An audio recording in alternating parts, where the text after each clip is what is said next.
बिस्मिल्लाहिर्रहमानिर्रहीम। बेटा मैंने आप लोगों को बजटिंग के हवाले से पहले भी बताया था कि आपने बजटिंग के हवाले से क्या करना है, वीडियो देख लेनी है। बजटिंग के मैंने फ़ायदे भी बता दिए हैं, नुकसान भी बता दिए हैं। और जब आप प्रैक्टिस करेंगे ना, जो कॉस्टिंग का सवाल आता है ना, कॉस्टिंग का जो सवाल आता है, उसके शुरू में या आखिर में वो 6 मार्क्स का, 3 मार्क्स का सवाल दे सकता है बजटिंग का।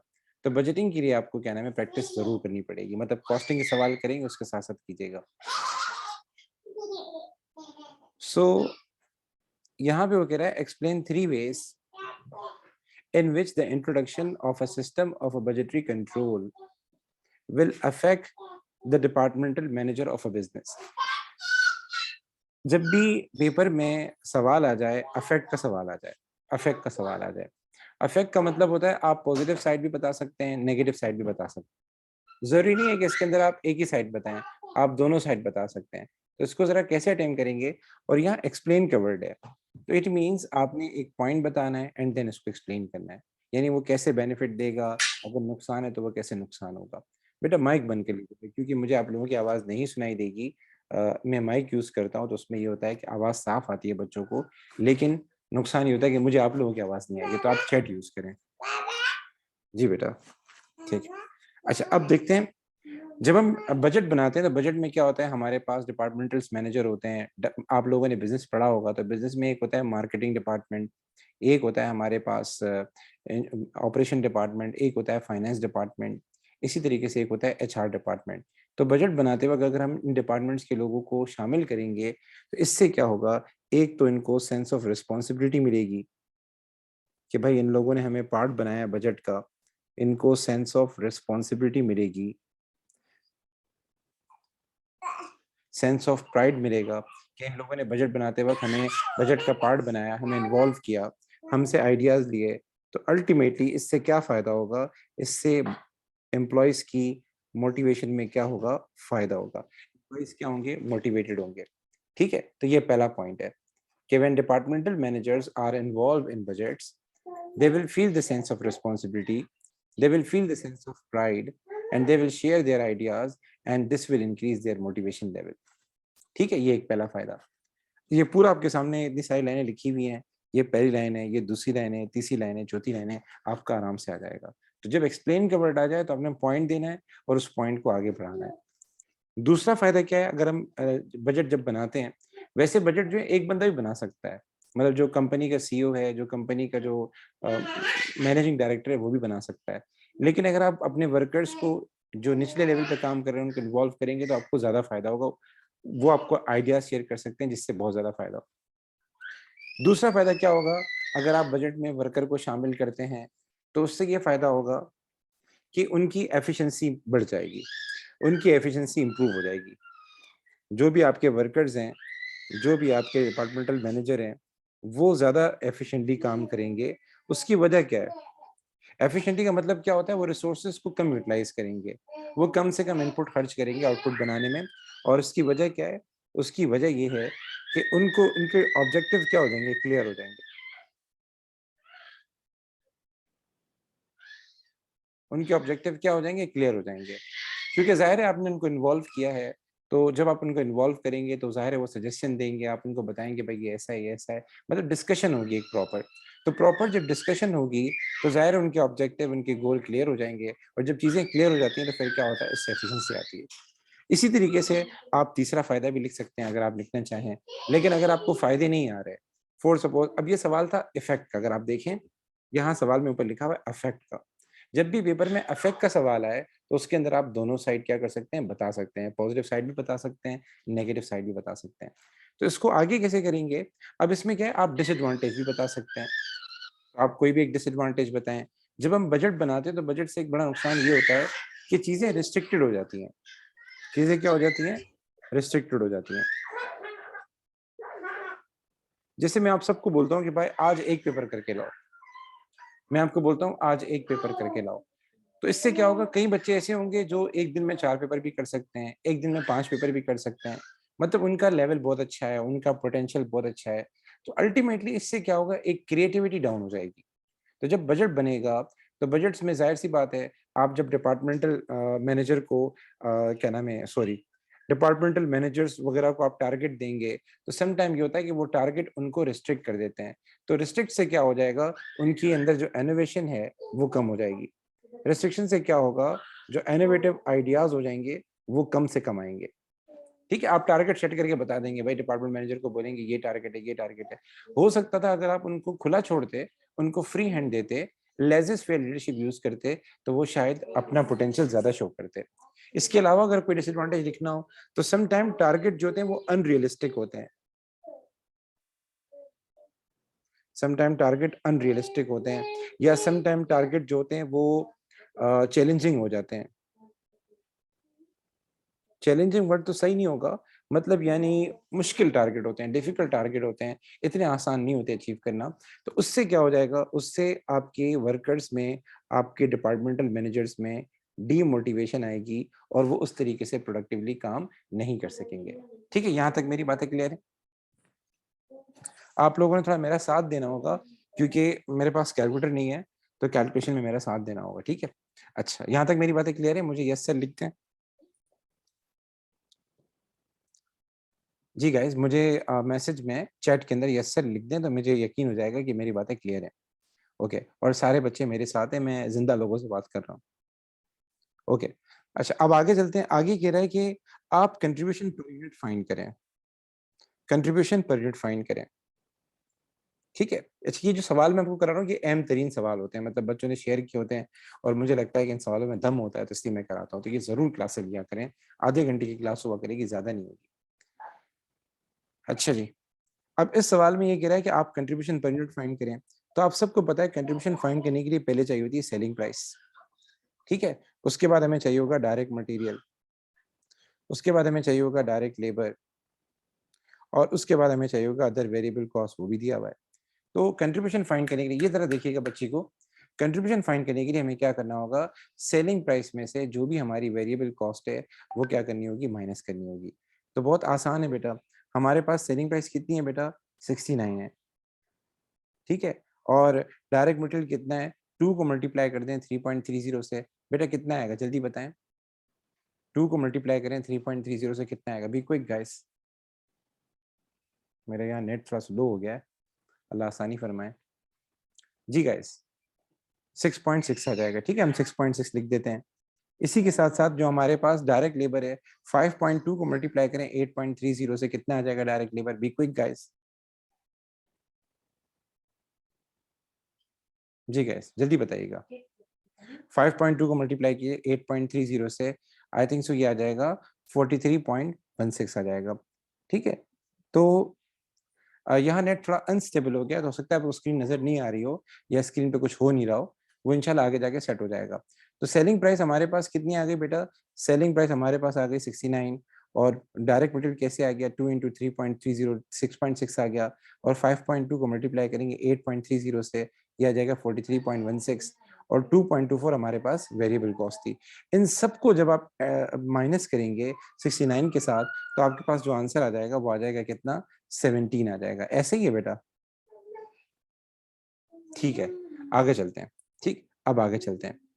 इसका अगला पार्ट ये कंट्रीब्यूशन पर यूनिट था। इसके बाद कह रहा है हमारे पास सवाल के अंदर, the annual target profit for this factory is 50,000। जो हमारी फैक्ट्री है उसने सोचा है कि भाई हम हर साल कितना कमाएंगे, 50,000 कमाएंगे। During the year ended 31 December 2019, 24,500 unit were made and sold and target profit was not achieve. हमने 24,500 यूनिट बेचे और हमारा टारगेट प्रॉफिट अचीव नहीं हुआ। Calculate by how much the target profit was not achieve for the year ended 31 दिसंबर 2019। ये बताएं कि हमारा प्रॉफिट कितना कम था, कितना यानी हमने जो टारगेट सोचा था उससे कितना कम था। तो इसको मालूम करने का तरीका ये कि पहले आप प्रॉफिट मालूम करें। प्रॉफिट कैसे मालूम करते हैं, आपको उसने यूनिट दिए हुए हैं, ये देख लें, उसने आपको 24,500 यूनिट दिए हुए हैं, 24,500 यूनिट दिए हुए हैं, आपको स्क्रीन में नजर आ रहे होंगे। इन 24,500 यूनिट को आप लोग मल्टीप्लाई कर दें कंट्रीब्यूशन पर यूनिट से, वो कितना है सर, 17 है। तो आपके पास टोटल कंट्रीब्यूशन आ जाएगा। ठीक है, मैं वैसे लिख रहा हूँ यहाँ पे, लेकिन नेट थोड़ा अनस्टेबल है, तो कल मैं इसको मैनेज करता हूँ, अभी तो क्लास दे रहे हैं। तो 24,500 को मल्टीप्लाई करेंगे 17 से, आपके पास आ जाएगा टोटल कंट्रीब्यूशन। उसमें से हम माइनस करेंगे फिक्स कॉस्ट, तो टोटल कंट्रीब्यूशन आ गया कितना, 416,500। थैंक यू बेटा। उसमें से हम माइनस करेंगे फिक्स कॉस्ट, फिक्स कॉस्ट सवाल में अगर आप देखें तो फिक्स कॉस्ट आ रही है 374,000 पर एनम। ये एक चीज के ख्याल कीजिएगा, जब भी कोई प्रॉफिट निकालना हो तो फिक्स कॉस्ट कभी साल के हिसाब से होती है, कभी महीने के हिसाब से होती है। तो प्रॉफिट स्टेटमेंट देख लिया अगर हम महीने की बना रहे हैं, साल की बना रहे हैं, तो फिक्स कॉस्ट उसी के हिसाब से हमें लिखना होता है। तो 374,000 हमारे पास फिक्स कॉस्ट आ रही है, ये हम क्या करेंगे, माइनस कर देंगे। ये हमारी फिक्स कॉस्ट है, तो 374,000 हमारी फिक्स कॉस्ट है, ये माइनस कर देंगे। तो मुझे बता सकते हैं प्रॉफिट कितना है हमारा? जल्दी। प्रॉफिट आ गया 42,500। ये हमारा प्रॉफिट आ रहा है जब हमने 24,500 यूनिट बेचे, 42,500 हमारा प्रॉफिट आ रहा है।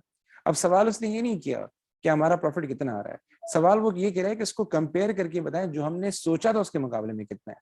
तो हमने प्रॉफिट जो सोचा था वो कितना सोचा था, वो 50,000 सोचा था, ठीक है। और हमने कमाया कितना सर, 42,500 कमाया। तो इसका मतलब ये कि हमारे प्रॉफिट कितना रिड्यूस है, हमारा प्रॉफिट 7,500 लेस आ रहा है। जो हमने प्रॉफिट सोचा था उससे 7,500 कम हो रहा है। यहां तक मेरी बातें समझ में आ रही है? पेपर में जब भी सवाल आएगा ना मार्जिनल कॉस्टिंग का, तो शुरू के पार्ट बहुत आसान होते हैं। यानी अगर 30 मार्क्स का एक क्वेश्चन होता है तो आप लोग आराम से 10 मार्क्स 12 मार्क्स तो आराम से ले जाएंगे। आगे बस थोड़ा सा मसला होता है इसमें। फिर यहाँ तक बातें क्लियर हैं? जल्दी बताएं बेटा, ताकि हम अगले पार्ट की तरफ जाएं। अच्छा जी, आगे चलते हैं सर। अब थोड़े अगले पार्ट की तरफ आते हैं। अब देखें, आप लोगों ने एक चीज कि जो इसका प्रॉफिट है जो इसने सोचा था ये वो अचीव नहीं कर पा रहा, ठीक है। 50,000 प्रॉफिट इसने सोचा था मुझे कमाना है, और ये 50,000 प्रॉफिट नहीं अर्न कर पा रहा, ये अर्न कर पा रहा है 42,500। अब जाहिर है इसके लिए कुछ ना कुछ करना होगा। तो इसने सवाल में लिखा हुआ है कि the director are considering two option to increase demand for the product above the current level of 24,500। Basically इसने सवाल में ऊपर बताया हुआ है कि हम लोग 28,000 यूनिट तो बना सकते हैं। ये मैं लिख देता हूँ यहाँ पे, इसने ऊपर सवाल में बताया हुआ है कि हम लोग जो हैं 28,000 यूनिट बना सकते हैं। ये हमारी कैपेसिटी है। कैपेसिटी का मतलब ये हमारा क्या है, मैक्सिमम लेवल है। इतने यूनिट हम आराम से बना सकते हैं, ये हमारा मैक्सिमम लेवल है। ये इसने सवाल में ऊपर बताया हुआ है। ये है मई जून 2020 पेपर 22, मई जून 2020 पेपर 22 का क्वेश्चन नंबर 4 है। तो इसने क्वेश्चन में लिखा हुआ है जो हमारी असल कैपेसिटी है वो कितनी, 28,000 है। लेकिन अभी हम क्यों 24,500 बना रहे हैं, ये डिमांड है, लोग मांग इतना रहे। तो लोग जब मांग इतना रहेंगे तो हम उतना ही बनाएंगे। अच्छा जी, तो वो कह रहा है the current factory capacity of 28,000 unit could increase by a maximum of 20% by the use of over time. अच्छा जी, ये सवाल में कह रहा है कि अगर हम ओवर टाइम करवाएं, अगर हम लेबर को बोलें कि भाई आप शाम को भी टाइम दे दें, आप वीकेंड पे भी आ जाएं, तो इससे ये होगा कि हम 28,000 से ज्यादा यूनिट बना सकते हैं। लेकिन लेबर इसके लिए मुझसे ज्यादा पैसे लेगा। तो सर इसका क्या मतलब है 1.25 टाइम का मतलब? 1.25 का मतलब ये कि अगर लेबर मुझसे 1 रुपया लेता है तो अब लेबर मुझसे 1.25 लेगा। इन शॉर्ट 25% ज्यादा लेगा, 25% ज्यादा लेगा। मैं इसको जरा समझाने की कोशिश करता हूँ, इसको जरा समझाने की कोशिश करता हूँ। फॉर सपोज लेबर आपसे लेता है 10 रुपए लेता है, तो अब वो क्या करेगा, आपसे 125% क्या करेगा, ज्यादा पैसे लेगा। सिर्फ ओवर टाइम करने के, जो एक्स्ट्रा यूनिट बनाने उसके लेगा। अगर लेबर आपसे 20 रुपए लेता है तो अब 125% मल्टीप्लाई कर दें, 25% आपसे ज्यादा लेगा। मतलब 20 रुपए के बजाय वो 25 रुपए लेगा, ठीक है। 10 रुपए के बजाय वो कितने लेगा, 12.5 लेगा। ये बात समझ में आ रही है आप लोगों को? कभी कभार सवाल में वो बोलता है कि 25% ज्यादा लेगा, और कभी कभार वो 1.25 टाइम द बेसिक रेट बोलेगा। 1.25 टाइम द बेसिक रेट का मतलब ये है कि वो आपसे 25% ज्यादा लेगा। वन ओरिजिनल रेट होता है, 0.25 मीन्स 25%। अगर 1.5 टाइम बोले तो 50%, ठीक है। डबल द बेसिक रेट का बोलेगा 100% ज्यादा लेगा। ये चीजें क्लिक हो रही है जो मैं आपसे जिक्र कर रहा हूँ? गाइज मैं आप लोगों से बात कर रहा हूँ, मुझे बताएं। ओके बेटा, तो सर आगे चलते हैं। ऑप्शन ए में क्या हो रहा है? ऑप्शन ए में कह रहा है कि सर हमारे पास हम सेलिंग प्राइस को रिड्यूस कर लेते हैं बाय 3 पर यूनिट। हमारी जो भी सेलिंग प्राइस है उसको हम 3 से रिड्यूस कर लेते हैं। बेटा ये रिकॉर्डेड सेशन है, आपको रिकॉर्डेड सेशन मिल जाएगा, ठीक है। अभी असल में टाइम शॉर्ट है मेरे पास और कनेक्शन मेरा अनस्टेबल है, तो ये कि सवाल रह जाएगा, असल पार्ट रह जाएगा। तो यहाँ वो कह रहा है reduce the selling price of the product by 3 per unit. Selling price ऊपर कितनी है मुझे बता सकते हैं? सर ऊपर सेलिंग प्राइस थी 62, इसमें से -3 कर लें तो ये सेलिंग प्राइस आपकी हो जाएगी कितनी, 59 हो जाएगी, ठीक है। मैं आपको एक बार सेलिंग प्राइस दिखा भी देता हूँ। सेलिंग प्राइस 69 थी, सॉरी सॉरी, सेलिंग प्राइस 69 थी, सॉरी बेटा। 69 में आप 3 माइनस कर लें, 69 में जो है 3 माइनस कर लें तो ये हो जाएगा हमारे पास कितना, ये हो जाएगा 66। ठीक है, मेरे साथ है। उसके बाद कह रहा है demand will increase by 40% on 2019 level. क्या मतलब है? इससे पहले आप कितने यूनिट सेल कर रहे थे सर? 24,500। 24,500 24,500 को मल्टीप्लाई कर दें 140% से। 24,500 को मल्टीप्लाई कर दें 140% से। गाइस भी को एक मिनट जल्दी से बताएं क्या आंसर आ रहा है। टाइम नहीं है हमारे पास, जल्दी बताएं। 34। बेटा मुदस्सिर बेटा लीव नहीं करें, आप क्लास लें, आपको इंशाल्लाह फायदा होगा। ठीक है, तो ये कितना आ जाएगा? 34,300 आ जाएगा। हमारी प्रोडक्ट की डिमांड कितनी होगी? 34,300। ठीक है, आगे कह रहा है supplier of material will provide an additional discount of 5%। जाहिर है हम माल ज्यादा लेंगे तो हमारे सप्लायर हमें क्या करेंगे? डिस्काउंट देंगे। तो इसके लिए हम क्या करेंगे, ऊपर देख लेते हैं कि डायरेक्ट मटेरियल हमें कितने का पड़ रहा है। तो डायरेक्ट मटेरियल हमें ऊपर जो पड़ रहा है, सवाल में आपने किया था, तो सवाल में आप देख सकते हैं डायरेक्ट मटेरियल जो हमारे पास आ रहा है वो कितना आ रहा है? 6.6 आ रहा है। तो 6.6 को हम मल्टीप्लाई करेंगे किससे? हमें 5% का डिस्काउंट मिलेगा, तो आप 6.6 को मल्टीप्लाई कर दें 95% से। जब भी डिस्काउंट मिले तो आपने 100 में से 5 माइनस कर देना, ये कितना हो जाएगा? 95%। तो मुझे बता सकते हैं डायरेक्ट मटेरियल कितने का हो जाएगा? अब कितने का पड़ेगा? 6.27 का पड़ेगा। ठीक है, उसके बाद वो कह रहा है फिक्स कॉस्ट हमारी नहीं बढ़ेगी। अब आपको प्रॉफिट फाइंड करना है। अब आपको प्रॉफिट फाइंड करना है। अब ये जरा एक मुश्किल बात है। अच्छा, प्रॉफिट फाइंड करने से पहले हमें एक चीज देखनी पड़ेगी कि हमारे यूनिट कितने सेल होंगे सर? 34,300। क्या इतने यूनिट हम बना भी सकते हैं? नहीं बना सकते? पहले हमें चेक करना पड़ेगा। क्या मतलब? भाई अभी जो हमारी फैक्ट्री की कैपेसिटी है वो है 28,000 है। 28,000 से ऊपर बना ही नहीं सकते। जब बना नहीं सकते तो कैसे बेचेंगे? तो इसके लिए हमें क्या करना पड़ेगा? एक छोटी सी वर्किंग करनी पड़ेगी। इसलिए यहाँ सवाल में लिखा हुआ है कि अगर हम लेबर से ओवर टाइम करवाएं, अगर हम लेबर से ओवर टाइम कराएं तो हमारी कैपेसिटी में क्या हो जाएगा? 20% इजाफा हो जाएगा। तो हम देख लेते हैं 28,000 का, 28,000 का आप 120% निकालें, बताएं कितना आ जाएगा? ये क्यों कर रहे हैं? देखिए हमारे यूनिट में इजाफा हो रहा है, हमारी सेल में इजाफा हो रहा है, तो पहले हमें देखना पड़ेगा इतनी सेल हम कर पाएंगे नहीं कर पाएंगे। तो 28,000 का 120%, जल्दी बताएं कितना आया? 33,600। 33,600। अब मेरा आपसे सवाल है, मेरा आपसे क्वेश्चन है, 33,600 यूनिट हम बना सकते हैं और सेल भी कर सकते हैं। मार्केट में डिमांड है 34,300 यूनिट की। तो मुझे बताएं हम कितने बनाएंगे? 34,300 बनाएंगे या 33,600 बनाएंगे? 33,600 इज द मैक्सिमम लेवल। इससे ऊपर हम नहीं जा सकते, इससे ऊपर हम नहीं बना सकते। क्या कहेंगे बेटा, मुझे बताएं। सर हम 33,600 बताएंगे। मैं एग्जांपल देता हूं, एक जहाज उसमें 400 बंदे आ सकते हैं। रश हो गया, हालात ऐसे हो गए कि लोगों को जाना है, जैसे अफगानिस्तान में आपने देखा था, लोग जहाज के ऊपर चढ़ गए थे कि चलो भाई अमेरिका नहीं पहुंचेंगे तो कहीं और तो पहुंच जाएंगे। तो एक जहाज में 400 बंदे आते हैं और लोग 1000 बैठना चाह रहे हैं, क्या होगा? जहाज में 400 बंदे ही बैठेंगे। जो आगे की डिमांड है उसको कुछ भी नहीं कर सकते। तो सेम एज यहाँ भी यही सीन है, यहाँ भी यही सीन है कि हम 33,600 यूनिट जो है बना सकते हैं। तो हम क्या करेंगे? 33,600 यूनिट ही बनाएंगे और जो बाकी एक्सेस डिमांड है उसको इग्नोर करेंगे। यहाँ तक मेरे साथ है? अच्छा, एक बच्चे ने लिखा है सर हम बाहर से बाय करेंगे। तो बेटा ऑप्शन ए के अंदर तो लिखा हम खुद बनाएंगे ना, हम बाहर से क्यों बाय करें? ऑप्शन ए में लिखा हम खुद बनाएंगे। तो ऑप्शन ए में सारा लिखा, आप देख लें ऑप्शन ए में, हम ऑप्शन ए की बात कर रहे हैं। तो इस सवाल को कैसे करेंगे? इस सवाल को करने का तरीका ये है, सबसे पहले हम फाइंड करेंगे कंट्रीब्यूशन। तो कंट्रीब्यूशन के लिए आप ये दो चीजों हाईलाइट कर लें, एक 66 सेलिंग प्राइस और एक है 6.27 डायरेक्ट मटेरियल। तो जरा इसको करते हैं। सेलिंग प्राइस हमारी कितनी है गाइस? सेलिंग प्राइस है 66। डायरेक्ट मटेरियल के ऊपर आ जाएं, वो कितना है सर? वो है 6.27। ठीक है, उसके बाद आ जाते हैं डायरेक्ट लेबर के ऊपर आ जाते हैं, वो भी नोट कर लेते हैं। पहले चीजें नोट कर लेते हैं। डायरेक्ट लेबर है 43.16। डायरेक्ट लेबर है 43.16। फिर मैं सवाल करवा रहा हूँ। और वेरिएबल कॉस्ट जो दूसरी इसके अलावा है वो कितनी है हमारे पास? वो सवाल में दी हुई है हमें, वो सवाल में दी हुई है 2.24। 2.24 ओके, हम लिख लेते हैं। ठीक है, ये चीजें नोट कर लेते हैं। अब आ जाए सवाल को कैसे करना है। ये थोड़ा टेक्निकल सवाल है। अब ये अगर मैं यही मैनेज कर दूं तो अच्छा रहेगा। चलिए जी, आपने यहाँ तक समझ लिया कि हमें 33,600 यूनिट बनाने हैं। ठीक है, 33,600 याद रखिएगा। तो इस सवाल को कैसे करना है, 33,600, 33,600। अच्छा जी, अब हम सबसे पहले लिखते हैं सेल्स।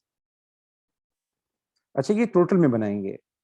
टोटल में क्यों बनाएंगे कि क्योंकि डायरेक्ट लेबर है ना, डायरेक्ट लेबर उसका रेट यूनिफॉर्म नहीं है, वो ओवर टाइम दे रहा है तो ओवर टाइम पे उसका रेट चेंज होगा। तो जब ये सवाल करेंगे आप पर यूनिट में नहीं कीजिएगा, ये मैं क्लास में बता चुका हूँ कि जब कोई रेट यूनिफॉर्म नहीं हो, सारे यूनिट पे नहीं अप्लाई हो रहा हो, कहीं किसी यूनिट पे कुछ अप्लाई हो रहा हो, किसी यूनिट पे कुछ अप्लाई हो रहा हो। सर मैं समझे नहीं, आपको समझाता हूँ। देखिए लेबर जो है ना, मुझसे 28,000 यूनिट बनाने तक तो वही पैसे लेगा जो पहले लेता था। ये देख लें, लेबर मुझसे इतने पैसे लेगा 28,000 यूनिट बनाने तक, क्योंकि ये हमारी असल कैपेसिटी थी। लेकिन 28,000 से जो ऊपर मुझे बना के दे रहा है, आप बना रहे हैं 33,600 यूनिट, तो जो ऊपर बना के दे रहा है उसके लिए वो ओवर टाइम दे रहा है, उसके लिए वो घर कुर्बान करके आ रहा है, इसके रेट वो मुझसे ज्यादा लेगा। तो ऐसे सवाल जहां आप देखें कि रेट यूनिफॉर्म नहीं हो, वहां आपने टोटल वाला तरीका फॉलो करना है।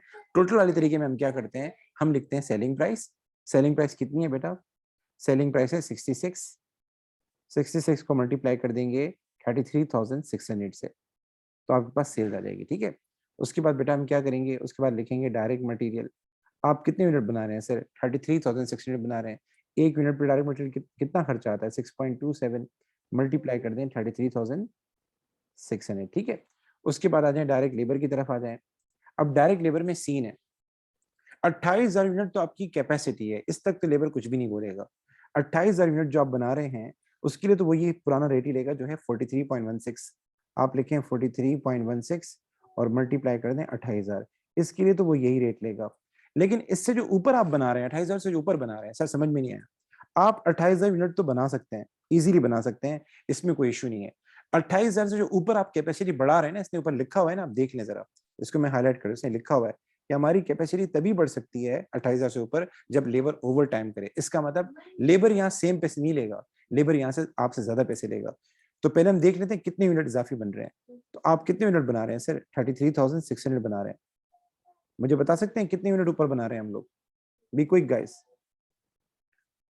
हम कितने यूनिट ऊपर बना रहे हैं, जल्दी बताएं बेटा। मैंने सबको बोला था कैलकुलेटर अपने हाथ में रखें, 5,600। अब लेबर कितने पैसे लेगा, लेबर कितने पैसे लेगा सर, तो सवाल में लिखा हुआ है लेबर नॉर्मली हमसे कितने पैसे लेता था, 43.16 लेता था। अब वो क्या करेगा, अब वो मुझसे ज्यादा पैसे लेगा।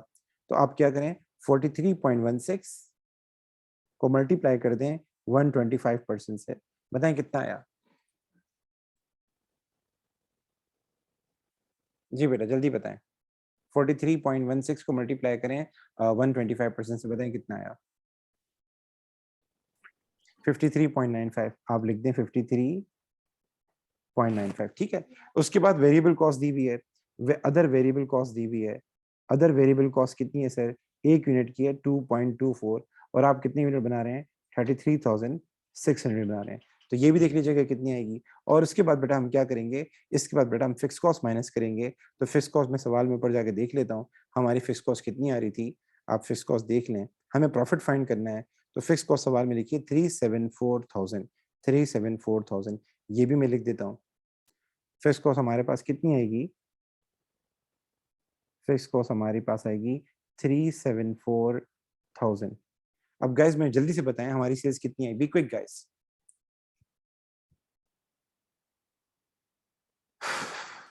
सेल्स कितनी है जल्दी बताएं, 66 मल्टीप्लाई बाय 33,600, मुझे चैट में जल्दी से लिख के बताएं तो जिंदगी आसान हो जाएगी।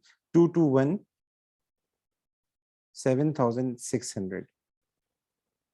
ठीक है, उसके बाद sir direct labour direct material कितना आया, जल्दी बताएं बेटा। 210,612, 210,672। डायरेक्ट लेबर कितना आया, 43.16 multiply by 28,000, 33,600। Okay sir,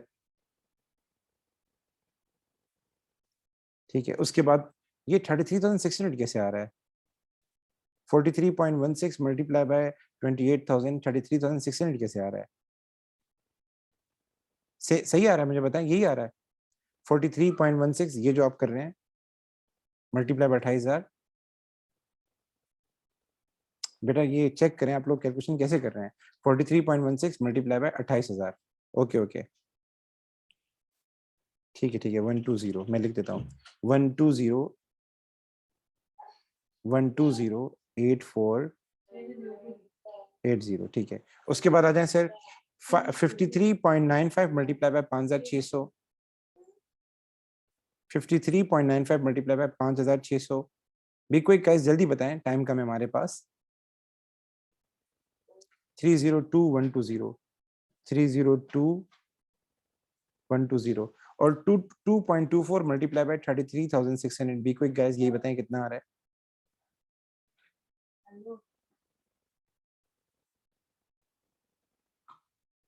2.24 multiply by 33,600, 75264, 75264। तो मुझे बता सकते हैं हमारा ओवरऑल प्रॉफिट कितना आया? हमारा ओवरऑल प्रॉफिट कितना आया? मैं एक मिनट जरा इसको चेक भी करूं, एमएस से भी चेक करूं। अगर एमएस मेरे सामने इधर आ रही हो तो बहुत अच्छी बात है।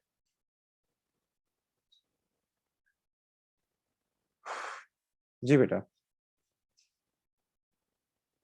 बताएं प्रॉफिट कितना आया? एमएस तो मेरे पास नहीं है, लेकिन मैं रोफ पेपर पे जाके चेक कर सकता हूँ, क्योंकि एमएस में तरीका अलग होता है, हमारा तरीका अलग होता है। मैं एक मिनट रिकॉर्डिंग रोकूं, जस्ट वेट। प्रॉफिट ये आ गया हमारे पास 47,064, एमएस में भी यही है। अच्छा, एमएस में दूसरे तरीके से सॉल्व हुआ है, अगर आपको वो समझना है मैं आपको वो समझा दूंगा। अब मसला क्या है, मैं एक तरीके से लेके चल रहा होता हूँ बच्चों को, तो मैं उसी तरीके से लेके चलता हूँ। मैं बोलता हूँ नए नए तरीके नहीं सिखाऊं। तो आप देख लीजिएगा, अगर आपको और आसान तरीके पे जाना हो और इजी तरीके पे टाइम बचाना हो तो बहुत सारे तरीके हैं, एक तरीका नहीं। अच्छा एक चीज मैं बता दूं, कॉस्टिंग में हर एक बच्चे का तरीका अलग होगा। एग्जामिनर को क्या चाहिए? एग्जामिनर कहता है I need the answer. Examiner कभी भी ये नहीं बोलेगा कि वो तरीका लिखो जो एमएस में लिखा हुआ है, एग्जामिनर ऐसा कभी नहीं बोलता। एग्जामिनर बोलता है आप आंसर लेकर आओ। मैंने बस बच्चों को एक चीज सिखाई है, वो ये सिखाई है कि अगर रेट यूनिफॉर्म नहीं हो, जैसे डायरेक्ट लेबर में सीन आ रहा है, तो आप हमेशा टोटल वाला तरीका फॉलो क्या करें, मतलब टोटल सेल्स लिखें, टोटल डायरेक्ट मटेरियल लिखें, टोटल डायरेक्ट लेबर लिखें, बस लेबर को ब्रेक कर दिया करें बस। इस तरह के और भी सवाल आपको मिलेंगे। अच्छा जी, इसका अगला पार्ट कर लेते हैं, टाइम बहुत शॉर्ट है, क्लास का टाइम हो जाए। अगला पार्ट आगे कह रहा है, आगे कह रहा है दूसरा तरीका। दूसरा तरीका ये कह रहा है कि ऑप्शन बी में क्या हो रहा है।